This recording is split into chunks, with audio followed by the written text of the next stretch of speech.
भाजपा से लगातार चौथी बार उनको टिकट मिल चुका है डॉक्टर निशिकांत दुबे को, और आप लोग सभी उनके नॉमिनेशन में जा रहे हैं, क्या कहना चाहेंगे? कहना यही चाहेंगे कि इससे बड़ी बात क्या हो सकती है। मतलब ये 400 पार और ये चौथा बार भी पार, 9 लाख पार। मतलब समझिए कि विजय तो तय हम लोग का है, बिना जनता का तो विजय होगा ही नहीं। सारे एक सुर, आप गांव जाइए, देहात जाइए, शहर जाइए, जिधर भी जाइए, सब जगह आपको कमल ही कमल नजर आएगा। सब लोग मोदी ही मोदी ये कर रहे हैं। तो देश का विकास हुआ, देवघर का विकास हुआ, तो विकास के नाम पर सारे लोग वोट दे रहे हैं और 400 पार तो होगा ही। ये लोकसभा का चुनाव है, कोई वार्ड का चुनाव थोड़ी है। लेकिन यहाँ पर जो वार्ड में जितने वाले भी नहीं है वो भी खड़े हो रहे हैं, तो भैया उनका औकात तो उसी में पता चलेगा जब 4 तारीख को रिजल्ट आएगा कि कौन कितने। और निशिकांत जी के बारे में बता दूं कि पूरे 5 सालों में, चाहे कोविड रहे, चाहे विकास की बात हो, उनसे ज़्यादा शहर में किसी ने, जब पूरा ऑक्सीजन के लिए लोग त्राहिमाम थे कि कहाँ मिलेगा दवाई के लिए, उस समय ये शख्स दिल्ली से लाइन अप करके और सारे जगह अपने गोड्डा लोकसभा क्षेत्र के लोगों की समस्याओं का निदान कर रहे थे। भाजपा के युवा सेक्शन से उनके नेता खड़े हैं, आप क्या बोलना चाहेंगे? अब की बार 400 पार, और जहां तक कि वीरेंद्र भैया ने कहा वोटों का मार्जिन बहुत ज़्यादा रहेगा। लोग को बोलने दीजिए, मिलाने दीजिए, उससे कोई फर्क नहीं पड़ता है। इस बार 2 लाख से ऊपर मत से वो जीत रहे हैं, जीत तो निश्चित है। बाकी लोग जो कह रहे हैं, ये अफवाह फैला रहे हैं, ये सब बहुत बेकार का अफवाह है। इस पर ध्यान ना दें और कृपया कर ज़्यादा से ज़्यादा संख्या में वोट दें, यही मेरा कहना है। अक्षय तृतीया के दिन भाजपा से चौथी बार प्रत्याशी और लगातार 3 बार के सांसद डॉक्टर निशिकांत दुबे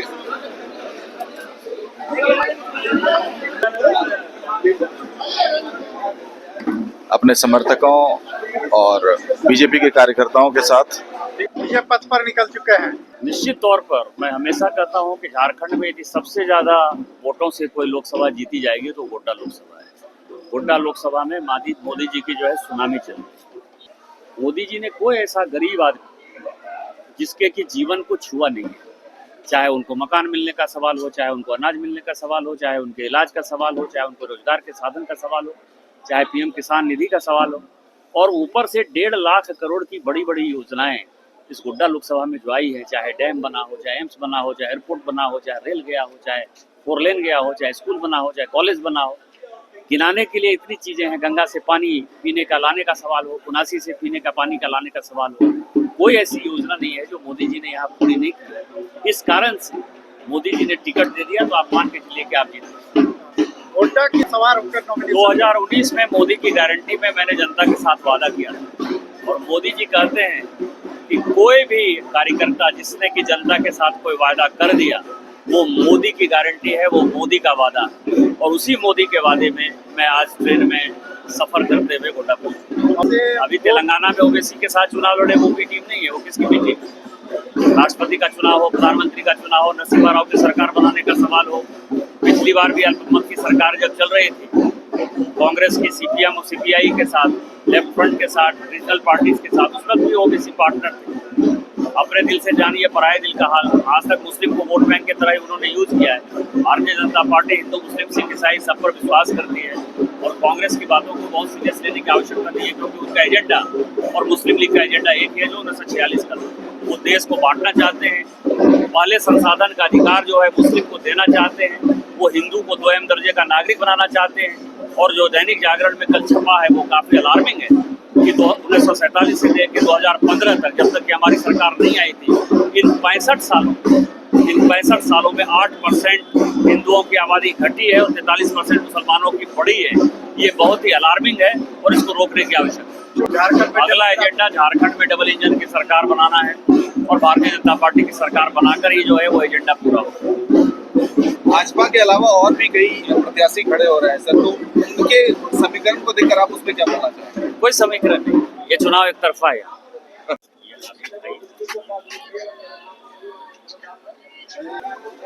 चौथी बार लगातार प्रत्याशी, 3 बार के लगातार सांसद, और चौथी बार की जीत का फैसला। बस एक ही बात है कि अबरी कुछ भी बचेगा ही नहीं। 9 लाख 10 लाख जितना पार कर दो उतना कम रहेगा। जीत के अग्रिम बधाई देना चाहते हैं और ये बाबा नॉमिनेशन है या मतलब विजय जुलूस निकाल ये विजय जुलूस ही है। माननीय महोदय बोले थे कि मोदी जी जो है सर्टिफिकेट दे के हम लोग को भेजे हैं, टिकट नहीं है, ये हमारा विजय जुलूस है। और ये कह रहे हैं कि बाबा का आशीर्वाद रहा तो निश्चित तौर पर रेल मंत्रालय का पोस्ट लेकर आएंगे। रेल मंत्रालय मिलने जा रहा है। ये देवघर स्टेशन और यहीं से ट्रेन खुलेगी गोड्डा के लिए। और चलिए मैं आपको दिखाता हूँ, समर्थकों की भीड़ धीरे धीरे जुटने स्टार्ट हो गई है। थोड़ी देर में ट्रेन समर्थकों और उनके कार्यकर्ताओं से खचाखच भर के उसके बाद फिर यहाँ से निकलेगा। लगातार चौथी बार के भाजपा प्रत्याशी निशिकांत दुबे ऑलरेडी ट्रेन में बैठ चुके हैं। क्या बोलना चाहेंगे? लगातार चौथी बार भाजपा के प्रत्याशी लगातार चौथी बार निशिकांत दुबे जी जीतेंगे, गोड्डा का विकास करेंगे, 4 लाख पार होगा, 400 सीट पार होगा। इनके विकास के सामने कोई नहीं टिकेगा। इनके विकास के सामने निशिकांत दुबे अपना एक पहचान बनाए हैं गोड्डा में। अब गोड्डा की जनता बस निशिकांत दुबे को ही चाहती है। पूरे ट्रेन में आप देख सकते हैं समर्थकों की भीड़ किस कदर सभी बैठे हुए हैं।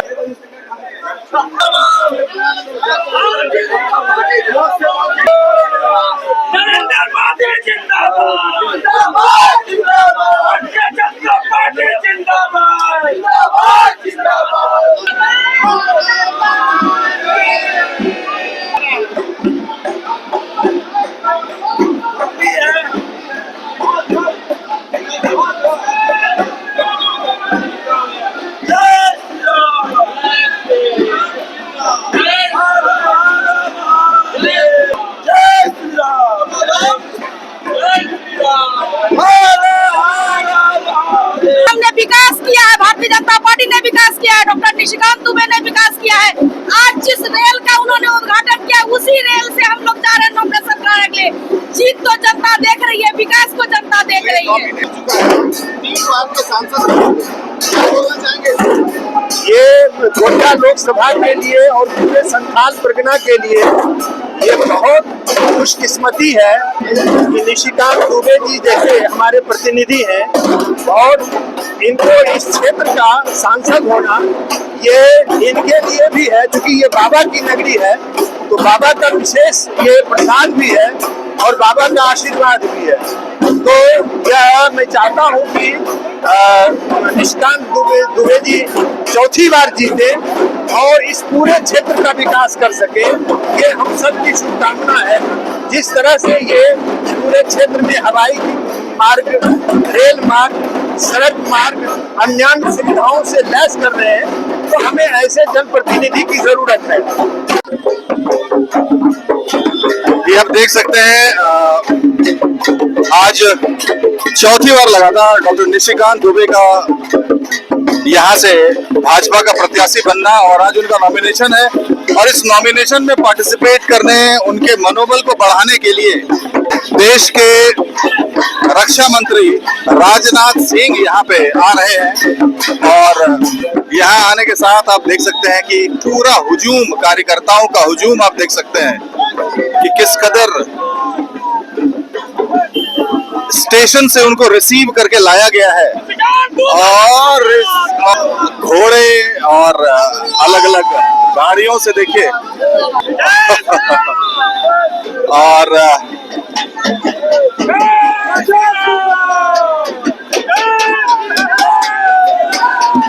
कार्यकर्ताओं में और उनके समर्थकों का जोश देखते ही बन रहा है। आप देख सकते हैं किस कदर उनकी तस्वीर को लेके माननीय प्रधानमंत्री और सांसद की तस्वीर को लेते हुए क्या कहना चाहेंगे? भारी मतों से जीतेंगे। निशिकांत दुबे जिंदाबाद जिंदाबाद जिंदाबाद। बाबा बैजनाथ का इनको साक्षात आशीर्वाद है। बाबा विश्वनाथ इनको आशीर्वाद है इनके ऊपर। जो काम इन्होंने किया है वो आप भी गोड्डा के आप अपने दिल से बताइए इन्होंने क्या गोड्डा के लिए किए हैं। आप खुद बताइए, आप साक्षात बताइए कि देखिए देवघर में एम्स, गोड्डा में ट्रेन। प्रदीप यादव जी ने क्या बोले थे कि सिटी बच जाएगा, तो बताना आज वही ट्रेन से आए हैं। बिल्कुल बिल्कुल बिल्कुल वही सिटी। आइए मैं और अभी आपको दिखाता हूँ कि किस कदर देखिए निशिकांत दुबे यहाँ पे आ चुके हैं।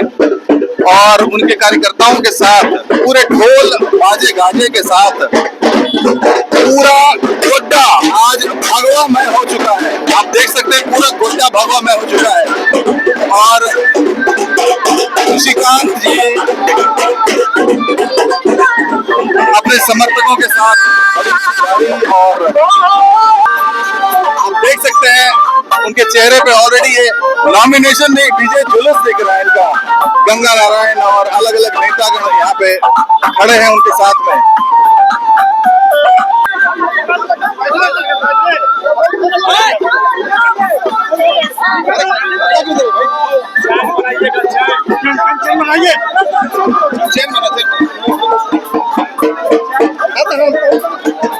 फैल जाइए।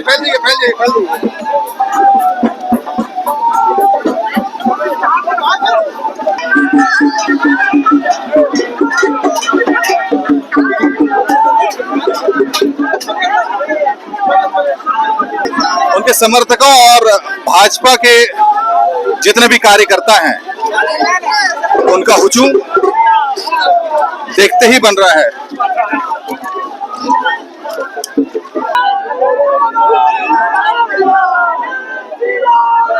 दर्शकों का अभिवादन स्वीकार करते हुए और उनके पूरे समर्थक आप देख सकते हैं किस कदर यहाँ पे जो भीड़ है वो ऑलमोस्ट अपने नेता को देखने के लिए कैसे बेकाबू हो रही है। और बस कुछ ही क्षणों में आप देख सकते हैं झारखंड की पारंपरिक नृत्य और ढोल बाजा लेकर यहाँ पे अपने नेता का वेलकम करने के लिए, नेता का स्वागत करने के लिए अपने क्षेत्र के लगातार 3 बार सांसद रह चुके और चौथी बार वापस भाजपा का प्रत्याशी बने हैं। और इस बार भी उनके जब समर्थकों से बात होती है तो उन्होंने बताया कि लगातार इस बार भी बहुत ही बड़े अंतर से उनकी जीत होगी। तो बस कुछ ही क्षणों में बस अब राजनाथ सिंह जी भी यहाँ पे पहुंचने वाले हैं। हेलो ये जितने लोग सामने है उससे आग्रह है कि थोड़ा पीछे हो जाइए, और कि थोड़ा दूरी बनाइए।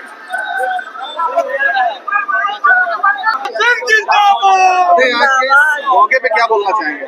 देखिए ये ऐतिहासिक मौका है और ऐतिहासिक मौका इसलिए है कि 2019 में हमारे माननीय सांसद जी ने ये घोषणा किया था कि 2024 में मैं खुद अगर नामांकन करने आऊंगा या नामांकन कराने आऊंगा, दोनों बात बोले थे उन्होंने। आज वो नामांकन करने रेल से यहाँ आए हैं गोड्डा वासियों के स्वागत के लिए, उनको दिखाने के लिए कि मैंने जो कहा था मैंने वो किया। और इसलिए ऐतिहासिक है कि वो रेल से देवघर से आकर यहाँ नामांकन करने के लिए गोड्डा आए। राजनाथ सिंह जी आज गोड्डा आ रहे हैं, इस बारे में क्या बोलना चाहिए? देखिए राजनाथ सिंह जी झारखंड से उनका पुराना संबंध रहा है, वो यहाँ के संगठन के प्रभारी भी रह चुके हैं और प्रत्येक जिला और मंडल तक की उनके संपर्क है यहाँ के कार्यकर्ताओं के साथ। उनका यहाँ आना हम लोगों के लिए सुखद है।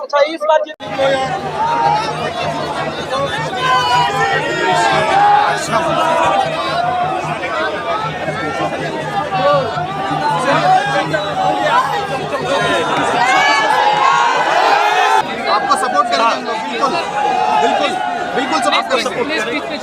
हल्का हो जाएगा। प्लीज बोल रहा हूँ, प्लीज पीछे आने दो।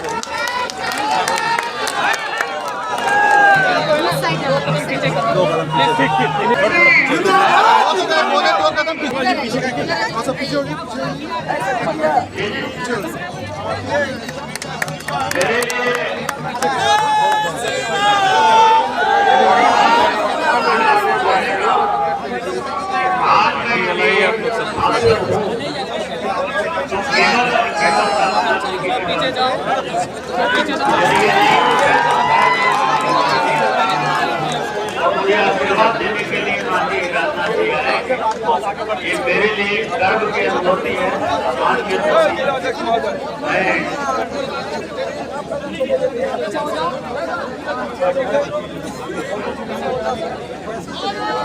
मैं माननीय राजनाथ जी को जो है देता हूँ, क्योंकि नॉमिनेशन का भी समय है आप इन लोगों को निशिकांत दुबे के लिए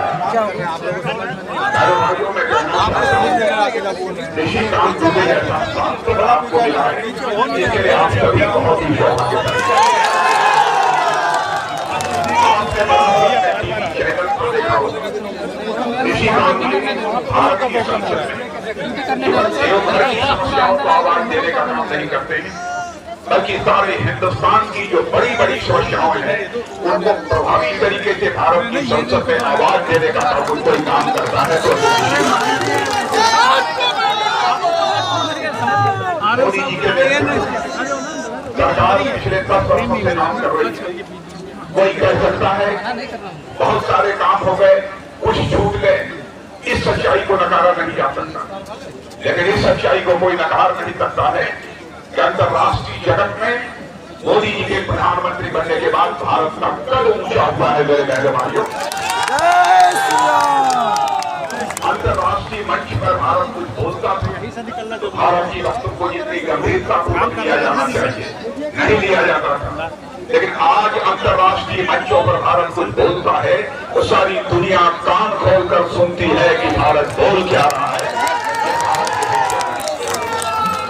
धन दौलत के मामले में, अर्थव्यवस्था के आकार के मामले में, जब डॉक्टर मनमोहन सिंह जी 2004 में प्रधानमंत्री बने थे, उस समय दुनिया में धन दौलत के मामले में हमारा यह भारत दुनिया में 2004 में 11वें स्थान पर था।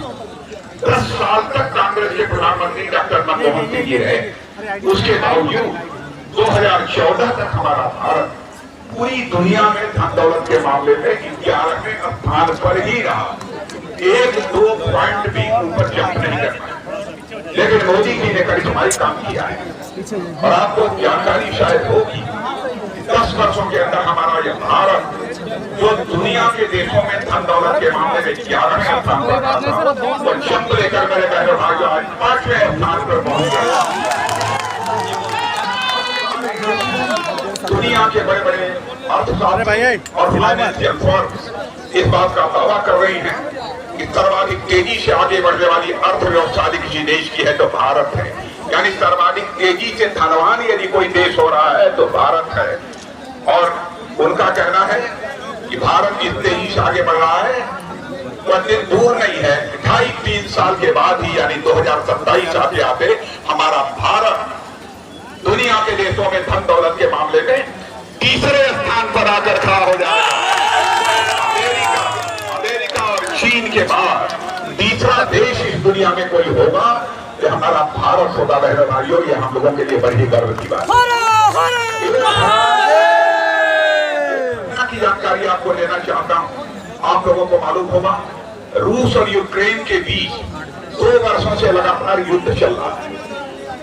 बराबर उधर से भी मिसाइल, बम, गोले, तोप सब चलाए जा रहे हैं, रूस की तरफ से भी यूक्रेन की तरफ से। लेकिन जब यह लड़ाई शुरू हुई थी दोनों देशों के बीच तो हमारे बहुत सारे भारत के बच्चे, कोई वहां मेडिकल की पढ़ाई कर रहा था, कोई इंजीनियरिंग की पढ़ाई कर रहा था, कोई मैनेजमेंट का कोर्स कर रहा था। उनके माता पिता जो यहाँ भारत में रहते थे उनको इस बात की चिंता हुई क्या होगा हमारे बच्चों का, कोई बम मिसाइल आकर गिर गई तब तो हमारे बच्चों की जिंदगी चली जाएगी। तब वो रोज आंखों में आंसू लेकर वो लोग हमारे प्रधानमंत्री से मिले और उन्होंने कहा मोदी जी चाहे जैसे भी हो हमारे बच्चों को आप यूक्रेन से बाहर निकालिए। बहनों भाइयों, आपको आश्चर्य होगा प्रधानमंत्री ने वहां के रूस के राष्ट्रपति मिस्टर पुतिन से बात की और यूक्रेन के राष्ट्रपति मिस्टर जेलेंस्की से बात की। और आपको जानकर खुशी होगी, गौरव को अनुभूति होगी, 4.5 घंटे के लिए रूस और यूक्रेन का युद्ध रुक गया और 22,000 भारत के बच्चे लगातार तेजी के साथ आगे बढ़ना। लोगों के द्वारा तरह तरह की अफवाहें फैलाई जा रही है भारतीय जनता पार्टी की सरकार अथवा एनडीए की सरकार बनेगी, आरक्षण की व्यवस्था समाप्त कर देगी।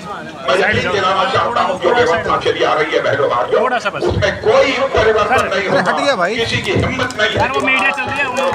ये क्या चल रहा है भाई?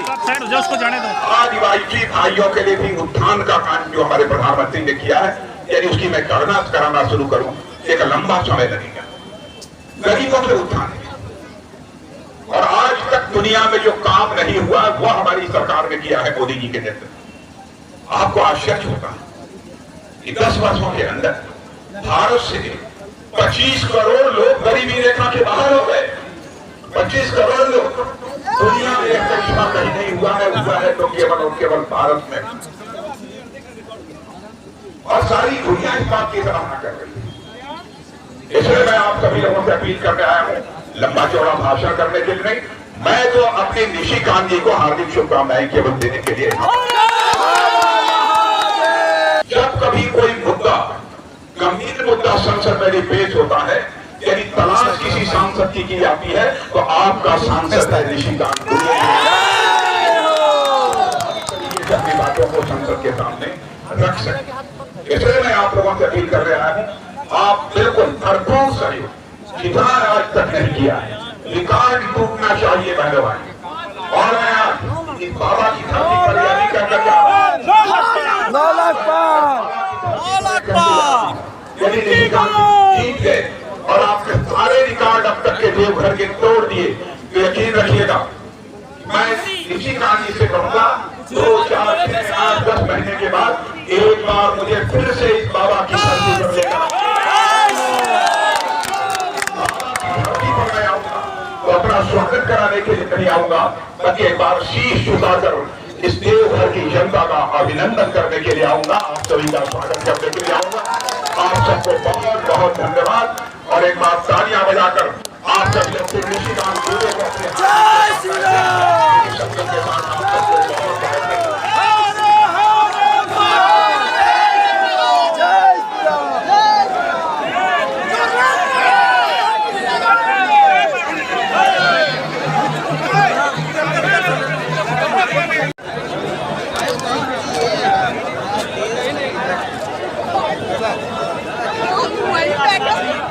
आज के इस नॉमिनेशन के बारे में? आज का नॉमिनेशन जो रहा डॉक्टर निशिकांत दुबे जी के ऐतिहासिक भीड़ रहा। और आप देखिए कि भारतीय जनता पार्टी चारों तरफ बीजेपी मोदी ही रहा। पूरा गोड्डा में कहीं खड़ा रहने की जगह नहीं मिला। लोग देख रहे हैं आज यहाँ की सारे होटल हो या छोटे छोटे स्टॉल हो, वहाँ पे लोग अपने अपनी तरह से जाकर करके पानी पी करके और लोग निशिकांत दुबे जी के लिए खड़ा रहे। ये बहुत बड़ी बात है कि डॉक्टर निशिकांत दुबे जी ने जिस तरह गोड्डा में विकास किया और जिस तरह गोड्डा के लोगों का विश्वास जीता और गोड्डा के लोग जिस तरह उनको प्यार करते हैं, ये बहुत बड़ी बात है। और मेरे ख्याल से लगता है आने वाले समय जो 5 साल उनको भी मिलेंगे, वो समय में जो बाकी विकास जो रही है, कहीं छोटा मोटा और काम रहा है, बहुत सारे से काम होगा। हम बड़े ही सौभाग्यशाली लोग हैं जो हमको ऐसे संसद मिले और ऐसे संसद हमें एम्स और एयरपोर्ट लाके दिए। इसके लिए मैं हम पूरे संथाल परगना के लोग और गोड्डा लोकसभा के लोग सभी बहुत बहुत धन्यवाद देते हैं। डॉक्टर राजनाथ सिंह जी का आज गोड्डा में आना और निशिकांत जी के सपोर्ट में उनका आना, इसको आप किस तरीके से? ये सोने पे सुहागा है। जब देखते हैं अगले बार भी उसी तरह हुए थे और आए थे वो, राजनाथ सिंह का उनका आशीर्वाद मिला, उनका आशीष मिला और वो एक साथ लोकसभा में अपनी बातों को रखते हैं। आप देखें कि राजनाथ सिंह जी ने क्या कहा कि आपके एमपी ऐसे हैं जो पूरे 543 एमपीओं के बीच में वो अपनी बात को वर्चस्व ऐसे रखते हैं जो विपक्ष की मुंह बंद हो जाती है, विपक्ष बोल नहीं पाते, इस तरह की अपनी बात रखते हैं। ये बहुत गर्व की बात है गोड्डा के लोकसभा के सभी जनता के लिए कि हमारे ऐसे एमपी हैं जो पूरे भारत के लिए, गोड्डा सहित पूरे भारत की बातें उठाते हैं। वो वोटर्स के लिए क्या कहना चाहेंगे? वोटर्स को सभी हाथ जोड़ करके वोटर्स को कहेंगे इस बार देश के लिए, यशस्वी प्रधानमंत्री जी के लिए, गोड्डा के विकास के लिए, डॉक्टर निशिकांत दुबे जी के लिए, उनके लिए वोट करें और सबसे पहले अपने आप के लिए वोट करें।